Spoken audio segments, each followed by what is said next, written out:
नमस्कार, माझे नाव दीक्षा रुपेश पैकरा. माझ्या शाळेचे नाव SMC girls school Dighi Pune. माझ्या टीचरचे नाव वनिता हे मॅडम. माझ्या मास्टरचे नाव लांगी सर.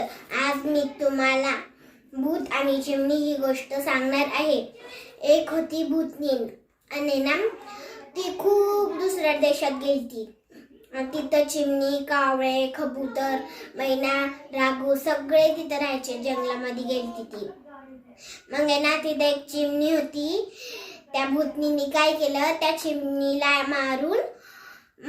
मारून टाकलं. मग ना दुसऱ्या प्राण्यांना पण असंच केलं हाय ना. मग काय दुसऱ्या गावात गेली आणि माणसांशी बोललं.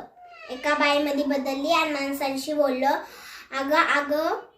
अगं इथं एक माणूस राहतं का छानपैकी. मग ती बाई बोलली नाही राहत. मग त्या भूतनीला लगेच कळालं की ही खोटं बोलतीये. मग आहे ना भूतनी आपल्या सही रूपमध्ये आणि तिला दाखवलं. आणि मग आहे ना सगळे उडून तिच्या घरात गेलते. थँक्यू.